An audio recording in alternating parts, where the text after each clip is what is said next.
Can you tell that my car is facing east? If you're watching on YouTube or Facebook, the sun is setting directly behind me, so I'm backlit. I'm trying to be front lit as well, but I'm backlit. This is Car Con Carne.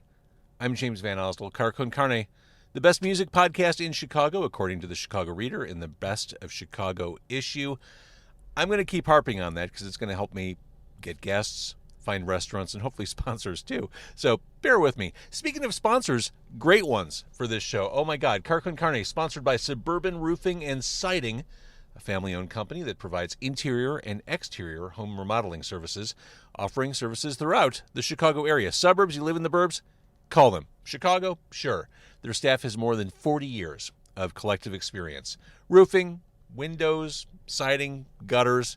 They do everything. Call their friendly team and get started today.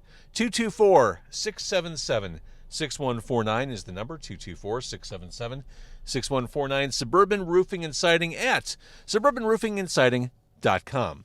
Car Con Carne, also sponsored by 90 Days in the 90s. It's a book. It's a time travel story, but not like a Star Trek time travel story. It's a time travel story that takes place right here in Chicago. Darby, in this book, she owns a record store. There are a lot of record stores in the city. Darby owns one, but she gets to go back in time. She jumps on the Gray Line, which is a part of the CTA that's actually the time travel line of the CTA. It takes her back to the 90s in Chicago, and while there, she takes in all the sights and sounds that maybe you remember or maybe you heard about and wished you'd experienced the first time around. It is a very familiar book for those of us who live in Chicago, for those of us who lived in Chicago in the 90s. I think you're going to love it. Andy Fry wrote it, 90 Days in the 90s. Get it on Amazon or get it at 90daysinthe90s.com. It is Car Con Carne, the best music podcast in Chicago, according to the Chicago Reader. This episode, we're not doing a music podcast. We're doing a pizza podcast. It's all messed up because we're going to eat sausage as we talk about pizza. I mean, pizza is the music of food. Oh, yeah. Yes. John Carruthers is the returning guest on this episode of Car Con Carne. We first came to know him through Man-BQ, but now, by and large, people know him as the guy behind Crust Fund Pizza. The pizza he makes from scratch at home, delicious cracker thin crust pizza that he sells in his back alley. True. To raise money for local charities. It's a wonderful thing that John does. I've had the pizza. It's ridiculously great. So great, in fact, one of the main reasons I have you on, John Carruthers, you were just on Chopped, the TV show. I know, it's wild, right? Wanna Pizza Me was the episode, season 54, episode 14 of Chopped. It was a pizza-specific episode. How do they find you? Of all the, I love what you do, and your pizza's amazing, but of all the pizza makers in North America, you don't even own like a brick and mortar. No, even the garage adjacent to the alley is vinyl siding. You bring up a very specific point. I actually don't know how they found me. I got an email, and hilariously, I got it the day that my wife and I were going to drive to the hospital to meet our third child. Get out. Yeah. And so congratulations. Thank you. Uh-huh. But I looked at this email and I went, oh, this is going to be a whole thing. And I'm like, I'm not going to mention this for a little while. Yeah, just sit on that one. So I probably typed back a response in zombie mode at 3 a.m., like within the next few days when we were home. But I have no, I didn't think to ask at the time. And now that I've been on Chopped, I'm, it's not like we have reunions or alumni events. Right. So I kind of think it's fun to be a mystery where it's like, hey, the long arm of Food Network reached out and they plucked this man from an obscure alley and we're like, you go fight. But I love that. I mean, there were some probably obvious choices from Chicago, and they went with the underground favorite. Yeah, I mean, they went with the guy they knew would do it for cheap, I'm sure. Honestly, having had the whole experience and gone through it, the fact that they looked at me and said, this guy will not collapse into a fetal position when they throw him into that kitchen with that uncompromising timer in front of all these cameramen and all these lighting people and all these producers, like, that's the biggest compliment I've ever gotten. It has nothing to do with the food. And that was one of my burning questions. I think everyone wonders it. Are those counters legit? Are you really... Is there any give, like, off camera to those timers? Those counters are, if anything, more legit than you see on TV because it doesn't include the moments of you just standing there stone-faced going, oh, oh, oh. You have not 1 second longer than those clocks say in real time, and it's running the whole time. They don't stop for anything. I cut my finger, just a little nick, and had to get, bandaged up by a paramedic on set. And, it was just a minute, but, I lost that minute. They don't stop. If I had gone and dunked my head in the deep fryer, I would have just had to come back out, hope I'd battered myself well enough, and finish with the however many minutes I had left. Okay, so that seems super high stress. Oh, it's incredibly high stress. But it's one of those things that's you're either attuned for it if you're not. When I was a kid, right, going on roller coasters at Six Flags, I would hype myself up the week of I'm going to go on American Eagle backwards. I'm going to go on Raging Bull. I'm going to go on Shockwave for the people like me whose beard is beginning to gray. And but then I would get there in the line, and it's a slow ratcheting up of tension, you know? Oh, yes. And by the time you're up at the front, you're it's all in your mind, I can't do this. I'm a fraud. Who thought I could do this? This is the stupid. And then you get in the thing, and they strap you in, and you're well, a high 15-year-old has strapped me into this, so there's no turning back. But then at this point, the high 15-year-old is me and my own decision-making. And you get to the apex, and you're oh, man, how many people die on these things a year? But then the absolute minute you go over the bump and you start to gain velocity, you're this is the greatest thing, and I am the greatest person, and life has never been this sweet. It's exactly how it was on Chopped. I went, and I was all right, I wasn't sleeping the night before. I feel like I'm going to stress throw up every moment.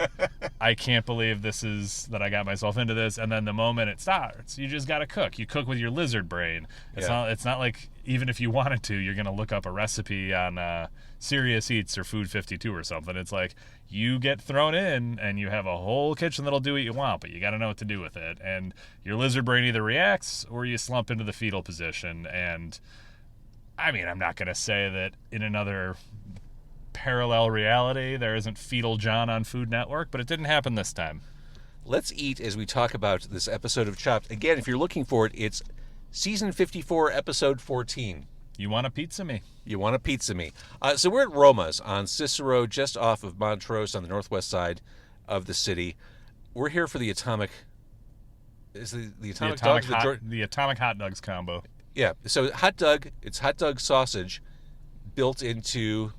I guess it's an Italian beef combo. Yeah. Yeah. All right, let's break it open. How do we not order that? We also ordered Italian beef empanadas, which they sell here, because we have to know. We have to know. All right, yeah. And even better, empanada A. They have this green. I think it's Kool-Aid. I don't know what it is, but it tastes just like Flavor Ice. You know the plastic long tubes you put in the freezer and eat like popsicles? This is what this tastes like. They gave us a sidecar of juice for our empanadas. I'll let you enjoy the juice.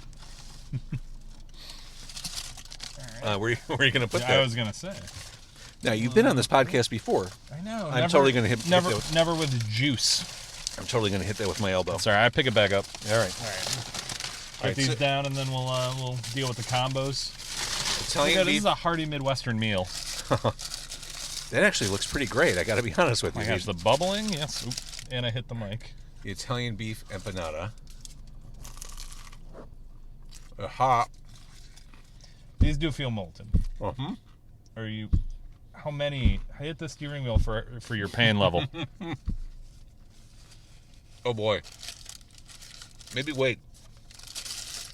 All right. Give it a minute. I will Learn name as many state capitals as I can think of. Duluth. Springfield.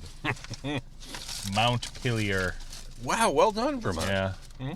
All right, so you end up on Chopped. Mm-hmm.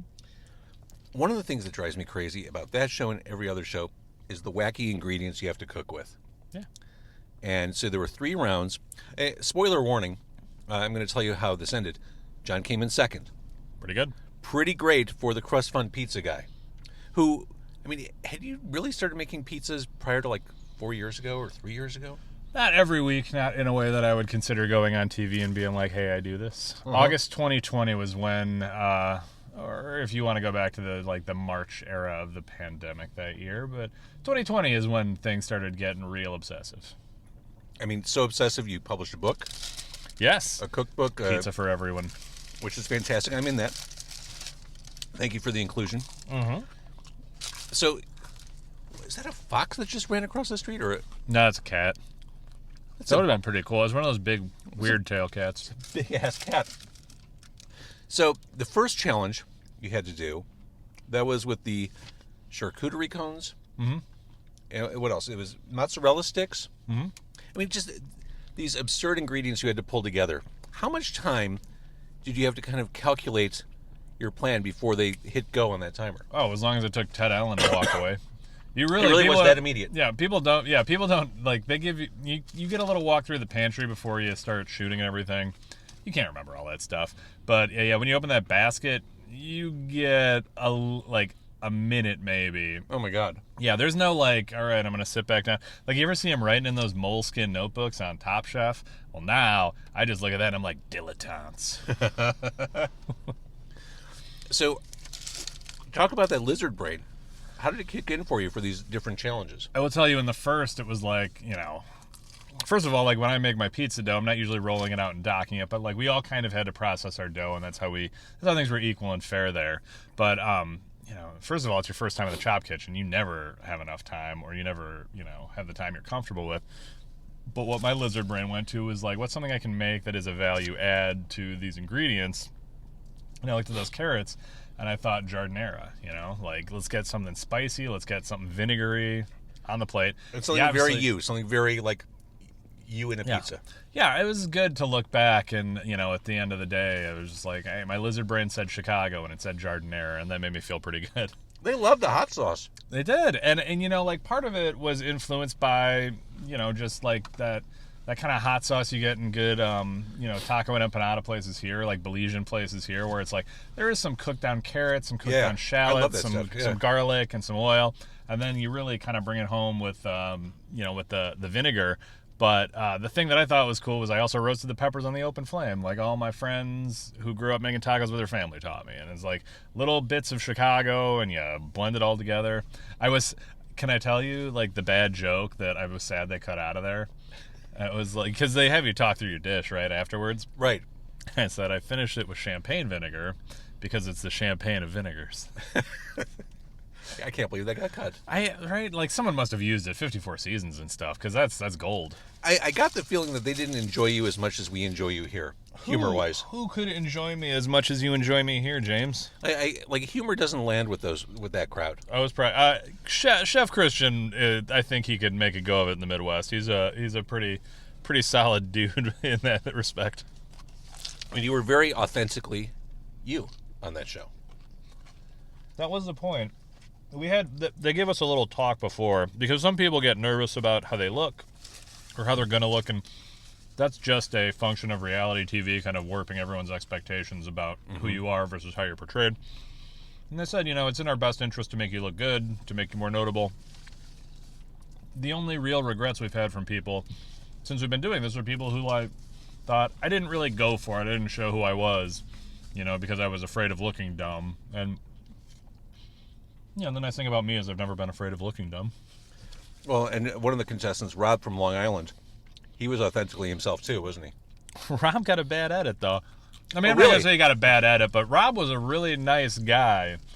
Really solid dude. I have been texting and talking with him since the show, and,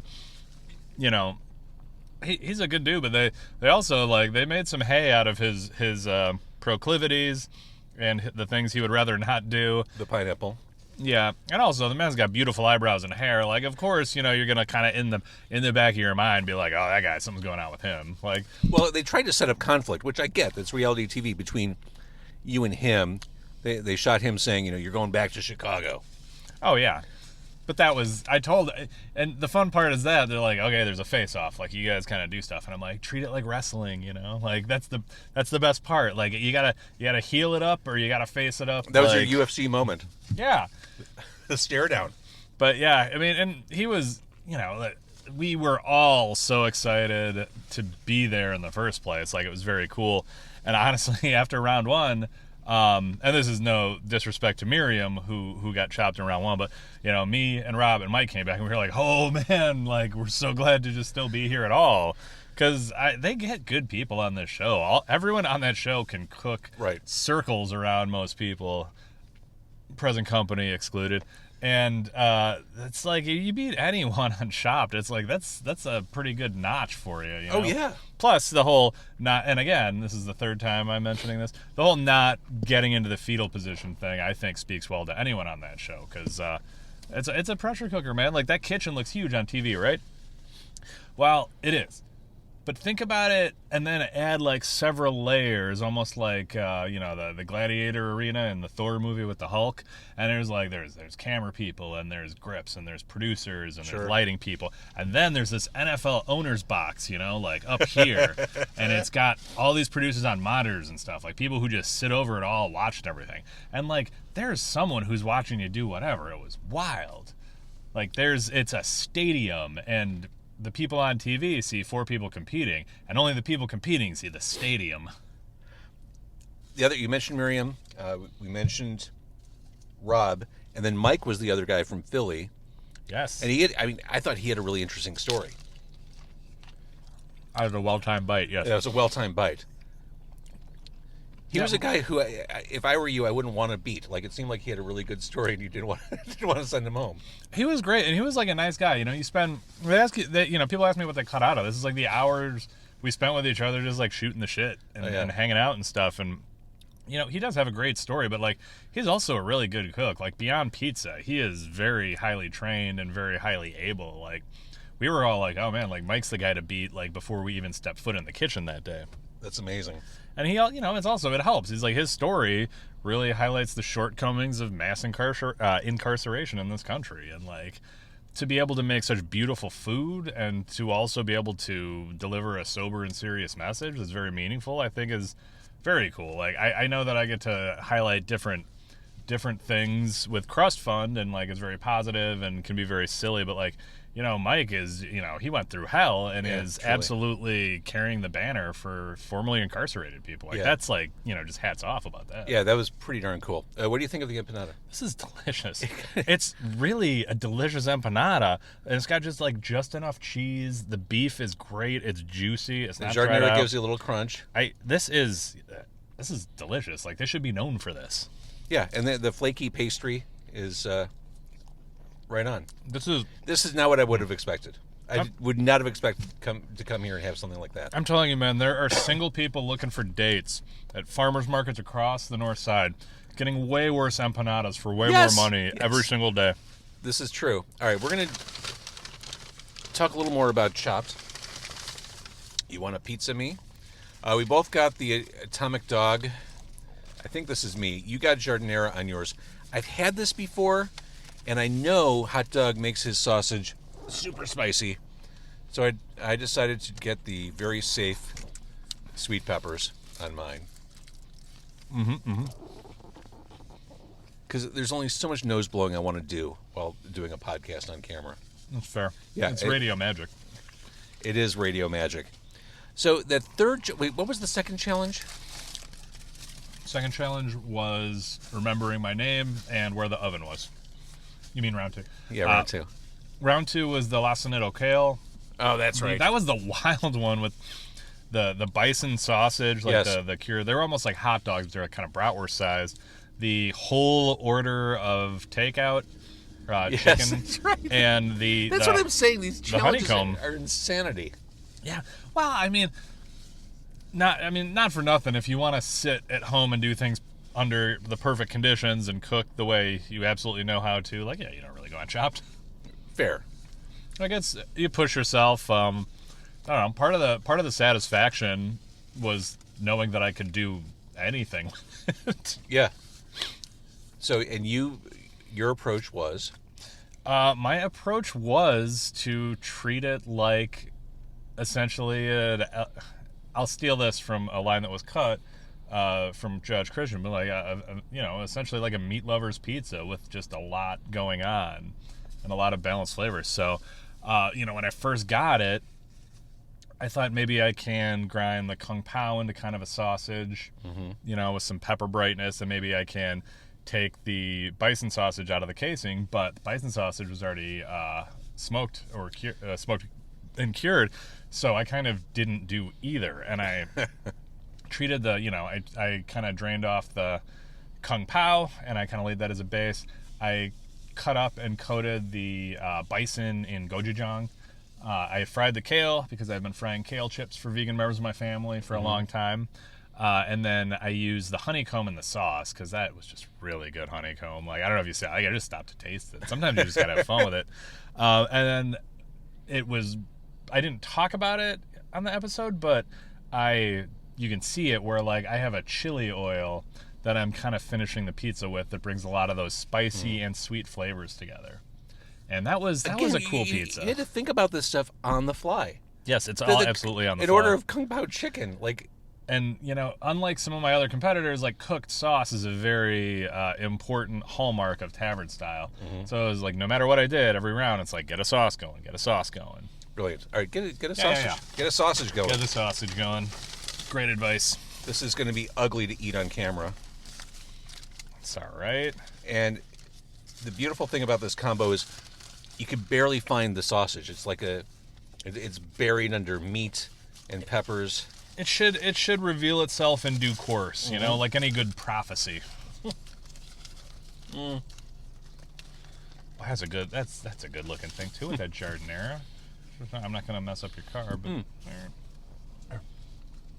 at that. Oh yeah, a beauty. That is beautiful. So the last round, it was like pizza cupcakes. It was like a dessert pizza. That is what they threw me a little bit. No, they were muffin-shaped pizzas. I got corrected on this 50 times doing the post interviews. That is what threw me. It was the muffin pizzas, the freeze-dried pineapple rings, ironically the one type of pineapple I had not worked with, vegan pepperoni, and gosh, there was some. Oh, strawberries. Strawberries. Macerated the strawberries. I took some chilies and made a mole that I should probably apologize to the Chicago Latin community for calling mole, but you do what you can in 30 minutes. Mm-hmm. I wanted to make a dust out of those pineapple rings, but they do not quite dust. They turn into a horrible sludge. They're tacky, right? Yeah, and I kind of threw them in the oven and was like, we'll figure you out later, and spoiler alert, he didn't.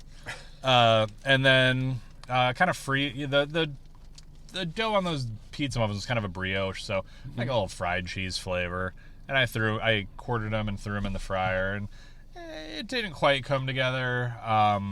Did you know, like, this isn't going to work for me? I thought maybe in the moment, but once I started futzing with the pineapple, I think that was what kind of killed me. I wish I had a plan going in that I should have just executed, which was just a quarter tavern dough, roll it out, and fry it up. Like, if you're asking me what I would have done, in retrospect, I would have scooped the cheese and the sauce out of those muffins, put them in the food processor with some cinnamon sugar, toasted it lightly, right? Yeah, fried pizza dough, a little lime butter or honey butter, that. And then I would still just fry the crap out of those vegan pepperonis and a nice little crunch, and I think it would go well with that sauce. I would still make the mole, the chocolate sauce. Do they eat more of your food than when they show on camera, or is it really just a couple bites they're like, yeah, we got it? That's a good question. I was so focused on getting food out. But they do. Like, they eat enough of it. They taste every component. They taste it together. One fun thing is that you have to do 4 portions, and there's 3 judges, right? And right. The 4th is for Elijah the Prophet. Glamour shot. Oh. Yeah. The 4th is for the glamour shot, and they say, like, hey, you can't try to hide the worst one on the 4th dish because a judge will get the ugliest one because the nicest looking one always goes to the food shot. That makes sense. But, yeah, they ate, and then the crew takes care of the rest. Like, we didn't get to try each other's pizzas at all. We got to look at them and say, that looks delicious, that looks wonderful, I would love to try your pizza, and then we all went off to our respective separate cities. That final challenge. The quote is, "This is an unmitigated disaster, sir. I gotta be real, brother." To which you said in classic John Carruthers tone in response, "At least you'll remember it." I mean, it's true. First of all, I kind of agreed with him that, like, this is kind of a weird thing to be saying I deserve the championship with, but at the same time, it's like I had that chaotic state fair energy, and that's, I committed to it, and you're right, yeah. If it wasn't good, at least it was something that I put stuff into, and it was something that he had to comment on. Like, this is perfectly bland. I think would have been worse than a knife in my back. when we watch on television, there is that dramatic pause when they lift it up and you see whose dish loses. Mm-hmm. How long is it in real time when you're filming it? So we cook, we go back into the room. They bring us out. They talk about one of the dishes, take us back to the room, bring us back out, talk about the other dish, go back in the room, bring you out. Then there's all this coverage, right? So when Ted says, like, let's see whose dish is on the chopping block, and, like, does the hand and stuff, you see that, like, 4 or 5 times. Got it. What were your thoughts when you heard, Chef John, you've been chopped? Oh, I was like, yeah, that probably makes sense. I mean, even if I had really nailed that last round, like, I can't take anything away from Rob. His food was beautiful and acclaimed round to round to round. Like, I get it. Like, that guy is a champion, and he cooked like a champion. When I started watching the show, I'm like, oh, shit. Like, he's the guy to beat. Oh, yeah. But then you made it to the final round. I'm like, oh shit! I think John's actually going to do it. Like, it was really exciting and suspenseful. It was fun, but this is also a long day. So here's the real driving factor beyond my innate Midwestern pleasantness. I got there at 5:30 in the morning to these studios, and by the time we were cooking, it had to be in the 8:30 range at night, and I was so happy that I had made it through the last round of Chopped. I had gotten as many rounds as I could, that I had gotten something on the plate every time, that I was able to articulate what I was trying to do. I was just over the moon to be like, you never have to cook in the Chop kitchen again, my man. It's me talking to myself. And, like, thank you, judges, for being, like, I was just so full of love for the universe, even Scott in that moment, that it's like, yeah, what happens, but, like, man, what a run. Like, What a run. I still spend 40 hours a week doing something else. And, the fact that this thing that really became this extreme obsession and side hustle of mine, to get that far with it amongst some of the best pizza cooks in the world, it's like, how do you not feel great about that? Yeah. Like, that's the right perspective. I understand that we all want to win. I would have loved to win. I'm from Chicago. We scream about anyone winning. People haven't watched the Blackhawks since 2015. We're screaming with all their hearts. But man, like, sometimes you just got to take a look back and say, hey, this was a pretty good run. That's exactly the right attitude for that. So yeah, call me the Bulls before the Bulls with, Dwayne D Rose's knee. It's like sometimes circumstances reach up and we don't quite make it, but there's beauty in the journey. So when you have to record those commentaries about what you did, what you created, how soon after you cooked did you have to record those? Is there distance to give you time to think about it, or is it like in the moment? So you do all of them at once, right? So okay. If you're in the first round, it's right after you go. If you're the second round, right? Me, it was like we did the final round, and then I started recording the commentary. So they have to print out paper and stuff because like it's frantic and wild, and you're sleep deprived by then. And they're like, "Here's what you cooked," and they show you pictures and they show you all the ingredients. And oh wow! Oh yeah, that sounds like me. And then you talk that's over really smart. it. It makes sense. But it was nice. Yeah, I mean, it wasn't long after. Call it like 10 or 15.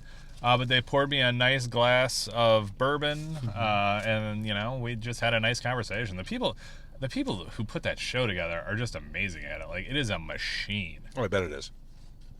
So, you got to where you did on the show, proudly representing Chicago, doing a kick-ass job. What happened after the show aired? Oh, so you'd think like, hey, John didn't sleep the night before. He got up at 5:30, and this would be you talking because I don't talk about myself in the third person like that. But like I probably just want to go to bed. But I got out of there and I was just like singing, and it was like, it was October. It was a pretty nice fall night in Manhattan, and I was like, I was just like so revved up. Oh, sure. That I tell you exactly what I did. I took the subway back to my hotel. I stopped by a 7-Eleven and I got a shower beer. I took a really hot, wonderful cleansing shower, and then I found a bar, a nice neighborhood bar, and I drank until I was just a little relaxed and having fun. Stayed for a little while, watched the Bears beat the Patriots in one of those few bright spots of last year, and I went back and said, all right. Slept like a rock. I bet you did. I mean, just slept like the absolute dead. It was wonderful. And then I got up the next morning and I said, wow, that really happened, huh? That's amazing. Okay, and that wasn't even my question. My question was, I should have phrased it better. Did people reach out to you? Did you suddenly, are you a pizza rock star because you were on this show? How did your equity grow? It just, I don't know. Yeah, people reached out and they would say like, I saw you on Chopped, that was great, or I'd love if you do XYZ, or can I got a cool pizza Hawaiian shirt out of it. Someone just sent me one. Sweet. It was like fun stuff. I picked up a bunch of Instagram followers, which I only know because Instagram is where I sell the pizza through. Right. So, it was good. And people, I mean, the best part is, and the best part always has been, like, through any food stuff, is like someone's like, I tried your recipe that you published and I loved it. And like, that's the end goal, right? Oh, like, yeah. I don't know, run a restaurant or anything. I want people to cook and I want people to enjoy themselves like I do.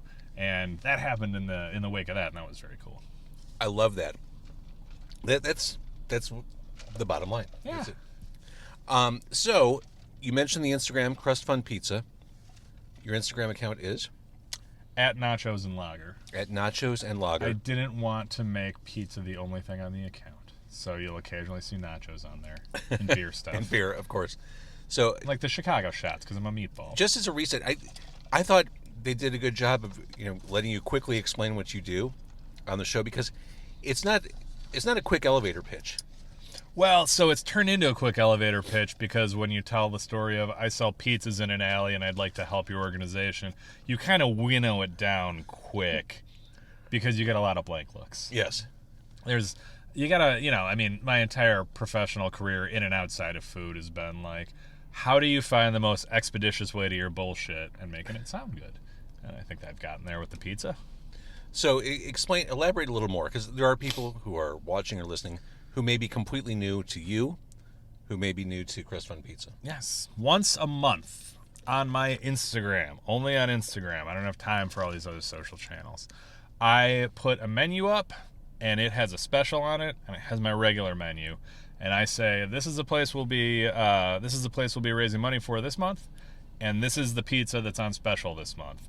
Links in my Instagram, click on it, fill out a form, and you're good. If you get through, you make a donation directly to the charity of the month, not to me. Money passes around me, not through me. And then that Thursday after that Monday menu fill out, you come to my alley, which I give you secret directions to at the proper time and place, and you get handed a pizza when you go through the alley. I love it. It's good. It's in a darker world, it could be the beginning of a Dateline episode. But for me, it has been a solid business model that continues to this day. Well, we live in a darker world, and this is a bright spot in it. This is for the community. I love that this was the side hustle that emerged from COVID. You woodshedded and perfected making pizza. Yeah, and it's wild. It's not sourdough, Like Yeah, I still killed the sourdough starter. I decided to podcast every night. You decided to make pizza. We all need something. We all have to have something. Well, again, the episode of Chopped is season 54, episode 14. Want a pizza me? John Carruthers competing, being very John Carruthers. Again, I don't think your comedy landed the way it should have. I think that it's their show and it's not mine. Like they give me a show, I can be goofy. Well, they should give you a show. And Kim said I had a spicy personality. That was nice. I don't think I saw that until after I watched the episode. I think that there was a little among themselves, and I'm like, all right, I'm okay with that. Yeah, for sure. So it's super fun to watch this, and the charity Crust Fund Pizza, with of course the best mascot in all of Chicago, really. Yeah, and that's a local guy. That's Anthony Hall, who runs Hairbrained Design and Merchandise Studio.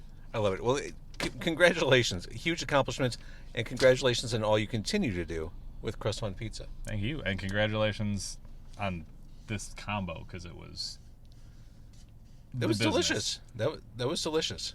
It's one of the better ones I've had. So we started with an Italian beef empanada, and then we had an Italian beef and sausage combo. I need to go on a cleanse. You never gained weight. I mean, first of all, you invited me to your car. You knew this was going to be a high-calorie night. Yeah, I did. I believe in earlier fun pre-pandemic days, we had the taco that was made of a fried chicken. Yes, we did. Like, this is damn near Atkins in comparison. It really is. All right, John Carruthers, thank you. Thank you.